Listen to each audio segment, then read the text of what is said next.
Kali ini gue pengen cerita tentang perempuan yang ngelanggar pamali di pesantren yang mengakibatkan banyak kejadian horor yang nimpa dia. Aduh. Kita sebut aja perempuan ini namanya Aya ya. Aya ini dulu sebelum masuk pesantren tuh anaknya nakal dan gak bisa diatur. Sampai akhirnya kedua orang tuanya tuh meninggal karena sakit. Nah sebelum meninggal, bapaknya tuh pengen banget Aya nih jadi penghafal Al-Quran. Awalnya si Aya tuh mikir dia tuh gak akan bisa jadi penghafal Al-Quran karena dia tuh sama sekali gak agamis. Bahkan dia tuh sering ninggalin sholat, terus juga ngerokok, bahkan sampai minum-minum juga. Tapi setelah dapet dukungan penuh dan diyakinin sama om dan tantenya, akhirnya Aya nih semangat dan yakin untuk masuk ke pesantren. Terus dia juga pengen jadi penghafal Al-Quran karena si Aya tuh ngerasa kalau cuma itu tuh yang bisa dia kasih ke orang tuanya. Yeah. Aya nih punya teman namanya Uci. Mereka ini beda kamar dan komplek. Nah komplek itu kalau di pesantren ini tuh disebutannya untuk daerah per kamar gitu. Oke. Jadi pesantren Uci tuh namanya pesantren Salafiyah. Nah pesantren Salafiyah ini tuh pesantren yang metode pembelajaran itu tradisional dan khusus ngaji kitab kuning. Di pesantren Uci ini tuh ada 4 lantai terus gede banget. Bentuk pesantren itu tuh kotak dan saling ngiterin, dan di tengah-tengah tuh ada sumur gede yang biasa digunain santri. Karena sumur ini tuh biasa digunain santri buat nyuci baju atau minum langsung. Karena air dari sumur itu tuh bersih dan udah didoain juga. Nah karena Aya ini penghafal Quran, jadi kamar dan kompleknya tuh beda lantai sama si Uci. Karena semua santri penghafal Al-Quran ada di lantai 4. Alasannya tuh karena santri yang penghafal Al-Quran itu tuh kompleknya paling deket sama rumah kiainya. Jadi biar gampang setoran hafalan gitu loh. Nah akhirnya si Aya sama Uci tuh jadi deket banget Moibi semenjak kenal di pesantren ini. Tapi ada satu hari tiba-tiba si Aya nih ngindar dari Uci. Sama sekali gak mau ketemu gitu. Di situ si Uci tuh bingung karena ngerasa kayak gak ngelakuin kesalahan apapun tapi kok dijauhin sama si Aya. Sampai akhirnya Uci tuh negor Aya dan dia tuh minta penjelasan gitu. Ya kalau misalkan emang dia salah, dia tuh mau minta maaf, maksudnya gitu. Iya, jangan didiemin gitu kan. Tapi si Aya ini cuma bilang, gak apa-apa, aku cuma lagi kesulitan hafalan jadi gak mau ketemu siapapun. Di situ si Uci tuh bingung karena si Aya tuh gak pernah aneh kayak gitu. Nah sementara Uci yang tahu kalau misalkan ada yang gak beres, kayak terus-terusan ngedesak Aya biar jujur gitu loh. Di situ Aya tuh sempat marah terus bilang, udah seminggu aku diganggu sesuatu yang mirip kamu Ci. Setiap malam aku dihantuin orang yang mirip kamu dan itu kayak ngegangguin hafalan aku. Oh. Jadi dia minta tolong untuk gak diganggu dulu. Iya. Ngedengar hal itu tuh si Uci kaget banget. Karena sebelumnya Uci sama Aya tuh sama sekali gak pernah dapet gangguan apapun loh di pesantren. Yeah. Bahkan mereka juga gak pernah ngomong apapun tentang makhluk halus gitu lah. Sampai akhirnya si Uci tuh gak berhubungan lagi sama Aya sekitar 3 mingguan. Karena si Aya bener-bener terus-terusan ngindar. Dan akhirnya suatu hari si Aya tuh udah bener-bener gak kuat dan ceritain nih semuanya ke si Uci. Jadi selama 3 minggu Aya tuh udah dapat 4 gangguan. Gangguan yang pertama itu adalah waktu Aya lagi wudhu di sumur tengah. Terus dia pas lagi mau sholat malam, pas dia ngambil wudhu, Aya tuh ngeliat ada santri yang mau sholat juga. Di situ si Aya tuh ngira itu tuh salah satu ustazah di pesantren itu. Terus abis itu jalan gitu dari komplek lantai 3 mau ke masjid. Nah awalnya si Aya tuh sama sekali gak ngerasa ada yang aneh. Tapi si ustazah itu tuh tiba-tiba bolak-balik 3 kali lebih. Aya yang lagi wudhu tuh bingung, terus dia langsung nyapa. Kok bolak-balik, nyari apa ustazah? Nah si ustazah itu akhirnya berhenti. Terus ngadep ke arah Aya dan bilang, iya nyari kaki, hilang. Nyari kaki hilang. Si Aya tuh yang ngedenger itu langsung kaku, takut, dan gak mungkin salah dengar. Karena pesantren baru lagi sepi, cuma mereka berdua doang. Iya. Di situ Aya tuh baru sadar Moibi kalau anggota badan sosok itu cuma ada kepala sampai perut doang, kakinya nggak ada. Cir. Gila. Set. Di situ si Aya buru-buru kabur, nggak jadi sholat malam, terus dia langsung masuk tuh ke kamar. Nah udah tuh Moibi, ada lagi gangguan yang kedua pas Aya lagi haid. Dan dia tuh mandi malam karena dari pagi sampai sore dia tuh ada tugas, jadi baru sempet mandi habis maghrib. Kamar mandinya tuh cuma pakai sekat doang, jadi nggak ada pintunya. Dan bak airnya tuh kayak manjang gitu. Jadi semua santri kalau mandi bisa ngeliat tangan dari samping. Iya. Karena bak airnya tuh jadi satu kan. Nah di sini si Aya tuh lagi nyuci pembalutnya. Tapi dia tuh kebiasaan buat nyuci pembalut tuh pakai deterjen. Dan apesnya di malam itu dia tuh lupa kalau deterjennya tuh habis. Dan kebetulan di sampingnya tuh lagi ada yang mandi juga. Jadi dia minta tuh, terus dikasih. Tapi pas dia nyuci pakai deterjen itu, dia tuh ngerasa darahnya malah makin banyak dan gak hilang-hilang. Terus gak tahu kenapa orang di sebelahnya tuh nyeletuk. Opo ya? Terus dijawablah sama Ayah, ini nyuci pembalut gak selesai-selesai.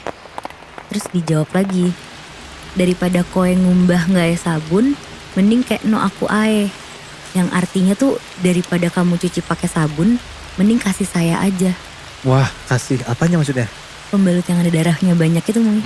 Buat apa anjir kasih ya? Itu dia. Terus suaranya tuh kan tadi normal kan, kayak santri biasanya. Tiba-tiba tuh berubah jadi suara nenek-nenek, serak basah. Dan setelah ngomong gitu, nenek-nenek itu langsung ketawa. Ih. Aduh gila.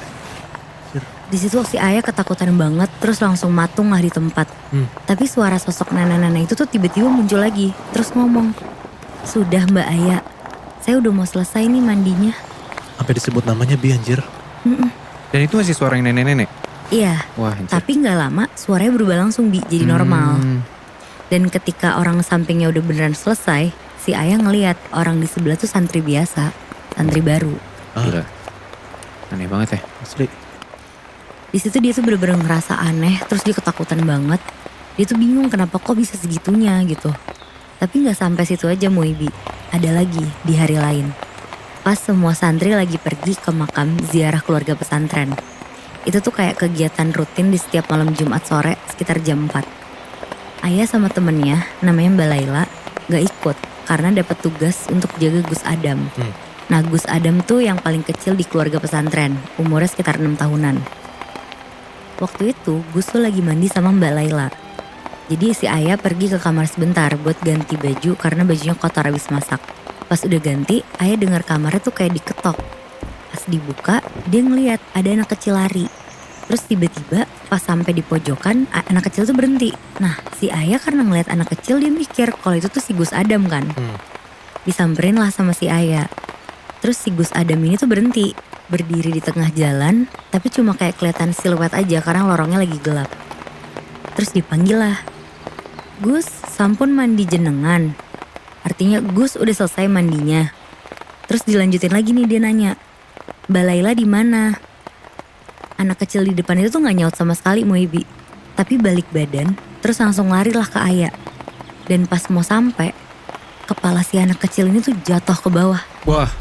Sisa badannya doang yang berdiri. Anjir digangguin sama macam-macam makhluk halus ya? Iya bener. Nah di situ Ayah bener-bener langsung teriak keras banget, dia shock banget. Dan gak lama si Mbak Laila keluar ngegendong Gus Adam. Wah anjir. Nah jadi gangguan yang dialami Ayah tuh bermula karena dia ngelakuin pamali di pesantren.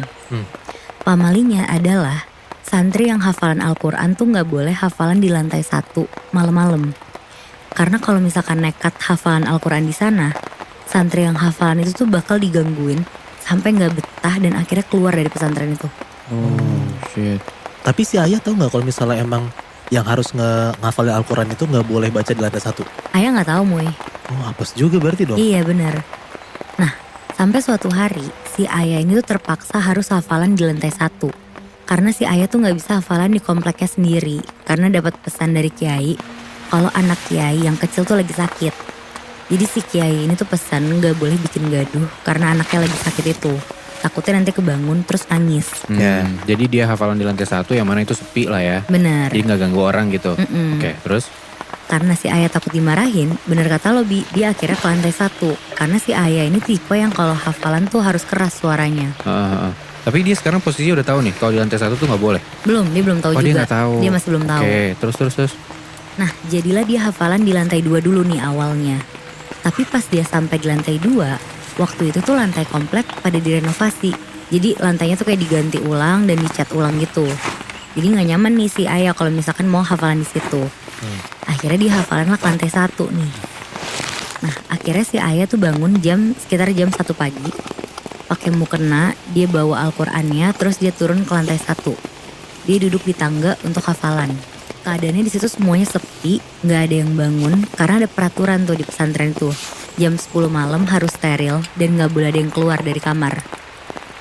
Nah 15-20 menit kemudian si Ayah nih mulai hafalan kayak biasa. Gak ada apa-apa, semuanya aman. Sampai akhirnya dari ekor mata si Ayah nih ngeliat ada orang yang berdiri tapi gak kelihatan jelas sosok siluetnya tuh kayak gimana. Karena gorden itu tuh kayak bergelombang tapi kelihatan banget nih kalau sosok ini tuh kelihatan gede banget. Dari balik gorden itu? Iya. Oke. Di situ si Ayah tuh mikirnya itu salah satu santri. Tapi makin lama bayangan itu tuh makin kecil. Berarti ya makin deket kan siluetnya. Nah pas Ayah nengok siluet itu tuh kayak duduk. Dan ada cepolan kayak di rambutnya gitu, di rambut atasnya. Ayah sebenarnya udah takut tuh di situ. Tapi udah nanggung lah hafalannya dikit lagi selesai. Dan Ayah juga mikir udah gak ada tempat lain lagi buat hafalan. Terus akhirnya si Ayah lanjut hafalan. Kali ini hafalan tuh agak keras. Tapi semakin keras di hafalan, Ayah tuh ngerasa sosok ini tuh ikutan hafalan dan ngaji bareng sama dia. Wah gila. Udah 20 menit hafalan dia makin gak fokus. Ayah akhirnya tetap ngaji tuh. Dan beneran sosok ini ikutan hafalan dan ngaji. Akhirnya pas Ayah berhenti, Ayah tuh ngeliat jelas banget kalau sosok siluet ini tuh pocong sebenarnya. Ya gila. Anjir. Sambil ngaji Ayah terusan hafalan Ayah sambil si pocong ini tuh ikutan ngaji Muhyiddin. Bangsat. Ih. Dan si sosok pocong ini dari kepala sampai pinggul itu tuh kayak geser-geser ke kanan, ke kiri kayak gini loh. Ya gila. Nah si Ayah sebenarnya tuh udah teriak ketakutan. Tapi dia gak bisa ngapa-ngapain apalagi lari kan. Ada kali 10 menitan tuh si Ayah bermatung sambil terus ngedenger pocong ini tuh ikutan ngaji. Duh anjir ngeribet. Tapi ya udahlah si Ayah coba ngafalin ayat kursinya, dia doa-doa yang dia tahu buat ngusir setan ini kan. Akhirnya pas dia udah bisa gerak dia langsung cepet-cepet tuh jalan ke arah tangga. Nah pas dia belok mau ke arah tangga menuju lantai 3 ada kamar yang lampunya nyala. Di situ dia udah ngerasa lumayan lega. Tapi Muhyiddin tiba-tiba dia tuh ketakutan lagi. Bahkan kakinya sampai lemes karena dia tuh ngelihat jelas banget ada siluet pocong itu. Tapi kali ini tuh gak ngaji. Ngeluarin suara kayak orang kecekek gitu. Tapi suaranya tuh ngebas banget. Terus gak lama kemudian ada yang bisik-bisik lah ke Ayah. Wong duso koyo koe ora oleh ngaji. Artinya orang yang berdosa kayak kamu gak boleh ngaji. Wah gila. Dan pas dia nengok Muhyiddin, ada pocong itu di depan mata Ayah. Pocongnya tuh mukanya busuk banget. Matanya keluar ngegantung di uratnya. Ih. Terus matanya tuh warnanya hijau kemerahan gitu. Dan mukanya tuh udah gak utuh karena kayak udah digerugutin ulet gitu. Oh gila. Ih. Setelah kejadian di lorong itu, si Ayah tuh baru ceritalah itu semuanya. Dan semenjak itu, si Ayah tuh ngehadap ke Bu Nyai. Bu Nyai ini tuh kayak orang di pesantrennya. Dan ceritalah semua hal yang dialamin semenjak itu. Di situ Bu Nyai cuma ngelus-ngelus kepala Ayah dan senyum sambil bilang, semua makhluk yang gak terlihat itu adanya mutlak. Gak bisa dihindari dan diremehkan. Kita harus bisa menerima banyak makhluk jauh sebelum kamu datang. Dan mereka hidup di mana aja di sini. Bisa saja mereka terganggu karena kamu mencuri waktunya dan merasa bahwa tempat mereka bukan tempat untuk menghafal Al-Quran. Di situ Bu Nyai juga bilang, Kiai emang ngebiarin mereka di sana, biar santri-santri itu punya iman untuk dipegang. Oh, oke. Nah setelah Bu Nyai bilang gitu, Ayah tuh ngerasa tenang dan dia minta solusinya. Terus si Bu Nyai baca doa-doa yang Ayah tuh belum pernah denger. Terus kepalanya Ayah kayak diusap-usap dan disaranin untuk Ayah tuh bangun jam 2 pagi buat ngaji sama sholat malam selama 7 hari 7 malam tuh Muhyiddin. Oke. Sama dia juga disuruh puasa Senin Kamis. Nah setelah Ayah ngikutin semua petunjuk dari Bu Nyai, udah gak ada lagi tuh gangguan-gangguan di pesantren. Tapi semenjak malam Ayah ketemu pocong itu, si Ayah ini jadi sensitif dan peka. Bahkan dia tuh bisa ngelihat hal-hal yang gak kelihatan. Oh. Terus dia juga kalau hafalan nih Muhyiddin jadi cepet banget. Kalau biasanya dia setoran hafalan 3 lembar ke si Kiai, sekarang tuh si Ayah udah bisa setoran hafalan 7-8 lembar ke Kiai setiap harinya. Wow. Oh, berarti sebenarnya after dia ngelihat masuk makhluk halus itu ya, ada sisi positifnya, ada sisi negatifnya ya? Benar. Bener. Benar-benar. Gue juga ngeliatnya kayak kalau misalkan lu dikasih tahu nih, ya udah nggak apa-apa banyak makhluk di pesantren itu untuk ningkatin iman lu ya. Iya. Cuman agak ekstrim juga sih, iya gak sih? Ya lo jadi Iyalah. peka. Nah, Muy, gue udah cerita tentang satu orang cewek, anak kecil, yang dari kecil dia udah dijadiin tumbal. Kok bisa? Itu dia, sampai akhirnya si cewek ini dimasukin ke dalam satu pesantren. Oke. Ini ceritanya udah gue catat di dalam catatan gue ya. Jadi kita sebut aja nama si anak cewek ini Ria. Dia ini anak tunggal dan dia tinggalnya di daerah Jawa Tengah. Nah, Ria tuh emang dari kecil udah sering sakit-sakitan gitu Nat. Jadi cerita ini nih berawal dari Ria umurnya 10 tahun, sekitar kelas 4 SD lah. Waktu itu ayahnya Ria ini kerja di satu hotel di dekat rumahnya. Oke. Terus ibunya juga kerja masak-masak di hotel itu. Dan gara-gara orang tuanya kerja di hotel yang sama, akhirnya Ria seringlah main ke hotel itu dan main sama anak yang punya hotel. Nah, Ria juga sering banget dikasih baju sama makanan dari hotel itu. Ya udah mungkin udah deket kayak keluarga gitu kali ya. Ada satu waktu nih, sekitar jam 9-an malam, Ria tuh nangis-nangis. Dan dia minta pindah dari rumah tempat dia tinggal. Dan di malam itu, gak cuman sekali nih Ria nangis. Dia tuh nangis berkali-kali. Nangis, berhenti. Begitu terus sampai jam 3 pagi, barulah Ria ini bisa tidur di jam 3 pagi itu. Kayak orang tantrum gitu ya? Iya. Nah cuman anehnya, setiap Ria ini bangun, dia tuh gak pernah inget apa-apa yang terjadi.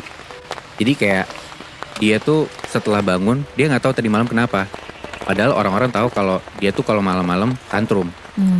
Nangis-nangis segala macem. Dan itu berlangsung selama 7 hari Nat. Tiap hari tuh, tiap malam dia kayak gitu.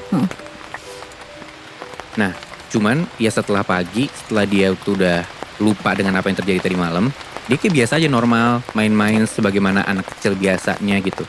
Kayak seakan-akan dia juga nggak tahu apa yang terjadi tadi malam. Karena orang-orang di rumahnya itu menganggap Ria ini dalam tanda kutip sakit gitu ya. Jadi nggak diizinin sama orang tuanya buat sekolah dulu. Ya udah lu kayak ya dibawa ke puskesmas lah. Dibawa ke puskesmas kayak iya coba diobatin, cuman ternyata nggak sembuh-sembuh, malah makin parah.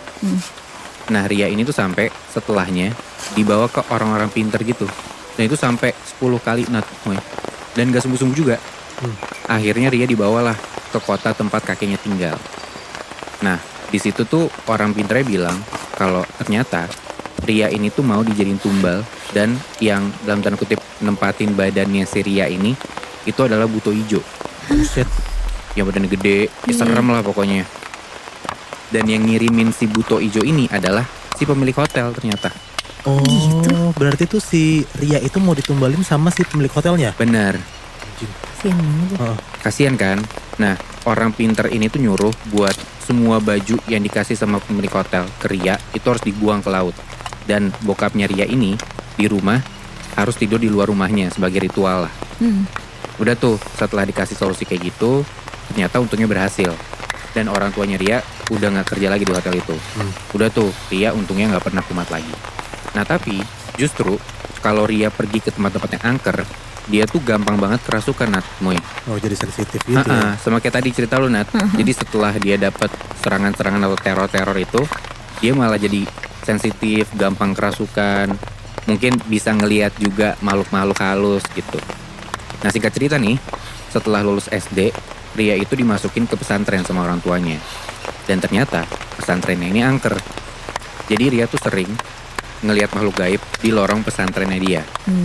Sampai pernah ada satu kejadian, pesantren kan kalau tidur barengan gitu ya. Ya kan rame-rame gitu ya. Ria ini dan temennya tuh tidur. Di samping mereka ada satu malam, itu mereka tidur barengan sama pocong Nat. Tiba-tiba aja. Itu dia juga nggak tahu, mungkin karena emang pesantrennya angker kali ya. Dan pocong ini mukanya hancur banget, sehancur itu. Ada satu waktu lagi di satu malam di dalam satu ruangan nih, bukan ruangan kamar ya, di satu ruangan di pesantren ini, Ria ngeliat ada sosok cewek duduk di depan lemari. Ria kira itu mungkin salah satu santri, jadi dia coba panggil tuh, dicoba panggil berkali-kali, nggak nyaut-nyaut nih si cewek ini. Dia diemin beberapa saat, dia dari luar ruangan nih ngeliat ke dalam ruangan itu, ke dalam ruangan si tempat cewek duduk itu. Tiba-tiba dari dalam ruangan itu ada suara kuntilanak ketawa. Dan makin lama suaranya itu makin kenceng. Yang ngedenger itu Ria cabut lah dari ruangan itu kan. Cuman malamnya nih, pas mau tidur, Ria ngedenger ada suara-suara aneh gitu loh. Ria coba diemin lah si suara-suara aneh ini. Tapi nggak lama, Ria tuh ngedenger ada kayak suara napas gitu loh. Lo kebayang gak ada suara napas deket sama kuping lo? Iya. Nah, Ria tuh ngedenger persis kayak gitu. Pas dia lagi di tempat tidurnya dia. Cuman dia pikir ya mungkin temen gua kali ya. Cuman kok napasnya kenceng banget sampai ke telinga gua nih kedengerannya. Pas Ria balik badan, ternyata yang tidur di sebelahnya itu adalah pocong. Waduh. Pocong lagi. Pocong lagi. Anjir. Saking takutnya nih, Ria tuh sampai entah kenapa nggak bisa teriak sama sekali dan nggak bisa ngeluarin suara. Pelan-pelan Ria balik badan lagi, baca doa dengan keadaan deg-degan gitu ya sambil dia maksain dirinya buat tidur. Nggak lama setelah itu, temennya datang nih ke tempat tidurnya dia. Dan ternyata temennya yang lagi tidur di sebelah Ria ini habis dari kamar mandi. Dan pas temennya datang, untungnya sosok ini udah nggak ada, hilang gitu aja tiba-tiba. Cuman temennya Ria yang baru datang ini tuh ngeliat kalau Ria tuh sampai bener-bener keringet dingin gitu loh. Terus temennya bilang, udah Ria coba cuci muka dulu aja. Dia juga nggak tahu nih Ria kenapa karena Ria juga belum cerita. Iya. Ria ke kamar mandi dan pas dia masuk dalam kamar mandi nih, dia ngambil gayung. Itu dia ngeliat ada sosok kuntilanak di dalam bak mandinya. Anjing. Aduh. Kepalanya doang Nat, Moy. Lazim. Gila kan? Heeh. Lu bayangin, di dalam kamar mandi pesantren itu di bak mandinya ada kepala kuntilanak dan mukanya tuh hancur berdarah-darah. Untungnya di situ Ria bisa teriak. Ria teriak dan teman-temannya yang ngedenger langsung nyamperin ke kamar mandi. Ria dipeluk, ditenangin, baliklah mereka ke kamar. Tapi bahkan Nat, Moy, pas mau masuk kamar, Ria ini ngeliat ada sosok hitam ngelewatin jendela kamar dia itu. Aduh. Ria langsung malingin muka tuh, lanjut jalan aja ke tempat tidur tanpa bilang apa-apa sama temen-temennya. Berarti teman-temannya tuh nggak bisa ngelihat ya? Temen-temennya nggak bisa ngeliat. Cuman Ria doang. Nah, entah kenapa kayak gitu ya. Hah. Dan ini bahkan sampai di mimpi Nat, Moy. Ria tuh digangguin sama sosok makhluk halus. Di mimpinya ini, Ria tuh kayak ketemu sosok besar, gede banget, tapi kayak cuma bayangan putih doang. Nah di mimpinya itu, Ria tuh nggak bisa gerak sama sekali, kayak cuman matung doang. Dan untungnya dia tetap bisa baca-baca tuh. Dia baca-baca, dia doa, dia minta pertolongan dalam hati. Sampai tiba-tiba Ria kebangun dan ternyata udah pagi hari aja. Nah di pagi hari itu, badan Ria tuh panas banget. Tapi dia tetap paksain dirinya buat sekolah. Maksudnya ya dia ikutin pelajaran di pesantren itulah. Iya. Setelah sekolah, dia balik ke pondok lagi, pondok tempat dia istirahat. Tiba-tiba badannya Ria ini tuh lumpuh, gak bisa digerakin sama sekali. Kasian banget. Kayak seluruh badan tuh gak bisa gerak. Dibawa tuh Ria ke rumah sakit. Diperiksa, di ronsen. Ternyata tulang punggungnya Ria tuh kayak ada yang kejepit gitu loh. Ria dikasih perawatan tuh beberapa lama. Sampai akhirnya dia udah bisa pulang dari rumah sakit. Badannya udah bisa gerak lagi. Tapi Ria tuh masih sering pinggangnya tuh sakit. Jadi belum sembuh banget dong, ya kan? Iya. Coba ditanyain lah ke ibunya si Ria ini. Dan setelah ibunya nyari solusi, ketemu ada satu kerabat nyokapnya Ria ini punya kenalan kiai di Surabaya yang sering nyembuhin orang. Dan di saat itu, pas sudah ketemu nih, padahal kiai ini belum pernah ke desanya Ria, belum pernah sama sekali ketemu sama Ria, tapi beliau tuh entah kenapa, entah gimana caranya, dia tahu letak rumah yang mau jadiin Ria tumbal. Wow. Jadi belum pernah ketemu nih, tiba-tiba udah tahu lu tuh ada yang numbalin. Ada orang yang numbalin lu. Nah, dan itu orangnya tuh masih sama orang yang punya hotel. Anjir. Masih aja ya, Bi? Itu dia makanya. Pergi tuh akhirnya Ria sekeluarga ke Surabaya lah. Maksudnya setelah ketemu sama kiainya tempatnya Ria dibawa ke Surabaya. Terus kayak semacam diruqyah gitulah sama kiainya ini. Dan kiainya bilang, ternyata setelah dulu buto ijonya tuh diusir dari badannya Ria, si orang ini nih, orang yang mau numbalin Ria, itu tuh diem-diem naruh buaya putih yang baru lahir di punggungnya Ria. Sampai Ria tumbuh besar di pesantren itu, buaya itu pun ikut besar juga, kayak ikut tumbuh bareng Ria gitu loh. Di dalam badannya si Ria. Di dalam badannya Ria, tepatnya di punggungnya dia ya. Anjir. Dan katanya panjangnya sampai 4 meter Nat, Moy. Gila. Udah tuh setelah diruqyah, akhirnya untungnya nih ya, Ria pelan-pelan secara bertahap bisa sembuh. Gila. Gue penasaran kayak alasannya kenapa si pemilik hotel numbalin Ria tuh, lo tau gak Bi? Nah itu juga gue gak dapet ceritanya Moy. Gue juga penasaran sih karena kenapa ya? Iya. Dia numbalin anak kecil kan? Iya, masalahnya apa ngejar sampai pesantren Iya. gila. Dan akhirnya si buaya putih itu tuh keluar gak sih Bi dari badannya si Ria? Untungnya iya, karena Bisa. pelan-pelan dari cerita yang gue dapet ya, pelan-pelan Ria bisa sembuh sih. Bagus. Kejadian terjadi di pesantren itu yang banyak banget Nat. Hmm. Makanya nggak heran kalau misalnya banyak banget kayak santri-santri yang digangguin sama makhluk halus kan di sana. Iya. Nah gue dapet cerita ini langsung kayak dari orang yang terdekat gue lah gitu. Tapi gue gak bisa sebutinnya siapa. Dia itu pernah ngalamin kejadian horor di pesantren. Sebut aja yang ngalamin ini namanya Alia. Alia ini asalnya dari Bogor. Waktu kejadian ini berlangsung, dia tuh umurnya 14 tahun. Jadi kayak sekitar kelas 3 SMP-an lah ya kira-kira. Nah dulu, Alia itu tuh mondok di salah satu pesantren di Bogor dan ini pesantren gede. Jadi kalau misalnya emang lo penasaran, lo googling aja lah di mana. Dari awal Alia masuk pondok itu, dia tuh udah kayak gak kaget lah sama makhluk halus di sana. Karena yang tadi gue bilang, udah rahasia umum kalau misalnya di pesantren itu pasti banyak banget makhluk halusnya kan. Iya.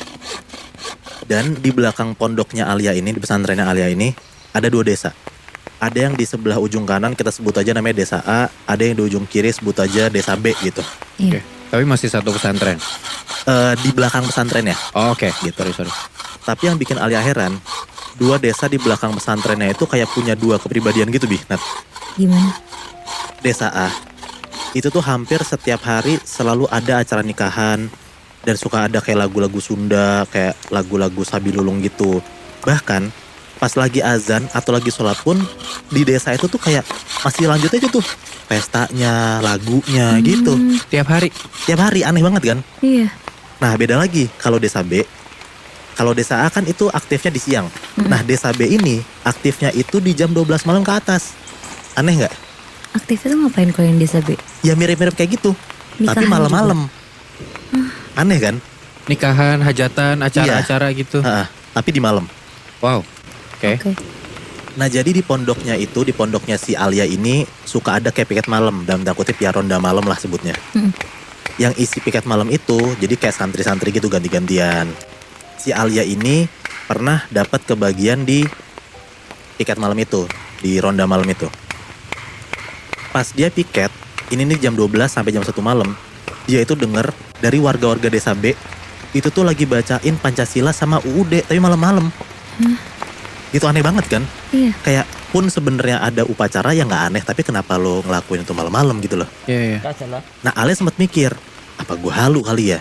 Nah karena emang posisinya tuh di situ dia lumayan ngantuk, jadi takutnya emang ini perasaan dia doang gitu.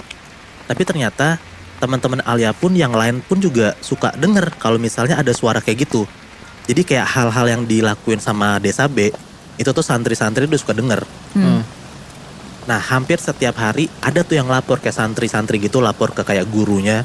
Kalau mereka denger di desa B tuh malam-malam ada suara UUD, ada suara lagu segala macem gitu.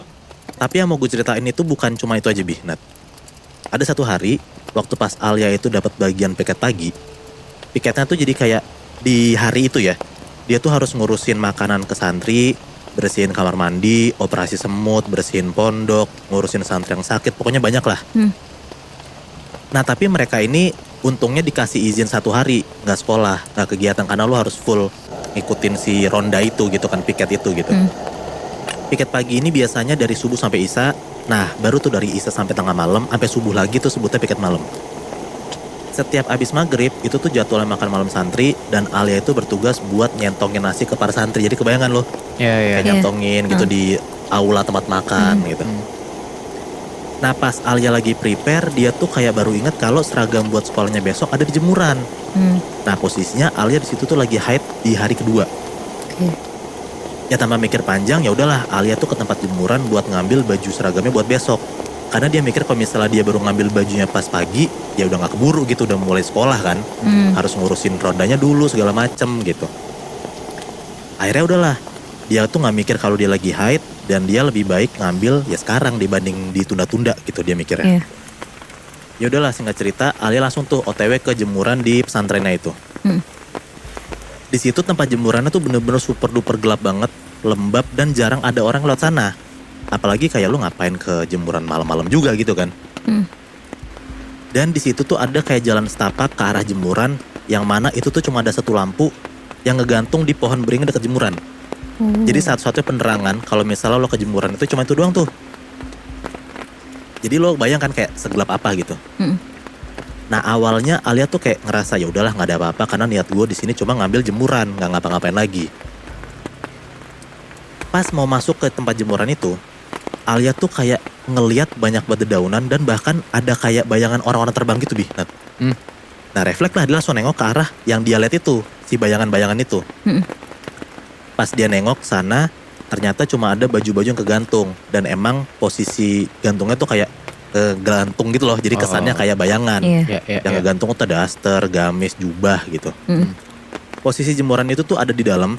Jadi kayak Alia tuh harus masuk ke dalam buat ngambil baju. Nah pas Alia lagi ngambil baju itu, tiba-tiba dia tuh dengar ada suara kayak tuk tuk tuk tuk tuk tuk tuk tuk gitu. Gedor-gedor atau suara kaki Moy? Kayak suara gempa gitu, kayak kaki lo digentak-gentakin ke tanah kayak tuk tuk tuk tuk gitu loh. Iya. Alia tuh berasa mikir positif dan dia tuh mikir cuma lagi-lagi ini mungkin cuma halu. Tapi karena dia mikir udah perasaan yang gak enak, dia tuh jadi kayak buru-buru gitu tuh ngambil bajunya. Beres ambil baju, pas Alia tuh mau keluar, di tempat dedaunan tadi yang dia ngeliat ada kayak bayangan orang terbang itu tuh dia ngeliat sesuatu lagi Bi. Nah, tapi sekarang yang dia lihat itu kayak ada kakinya. Alia tuh sebenarnya takut buat ngeliat lagi, tapi dia tuh coba beraniin diri buat nengok tuh sebenarnya di situ ada apa. Dan ternyata pas Alia nengok, dia lihat ada sosok cewek pakai baju hitam dan banyak banget bercak darah Bi. Nah, Waduh. dan sosok itu tuh nggak ada tangannya, terus telapak kakinya tuh hampir putus dan yang paling serem itu kepalanya Bi. Nah, jadi kayak kepala tuh hancur, bener-bener hancur kayak habis ketusuk, terus darahnya banyak banget dan bau amis. Aduh. Dan yang bikin syoknya lagi, pas si Alia tuh lagi nengok ke sosok itu, kepala sosok itu jatuh. Gila.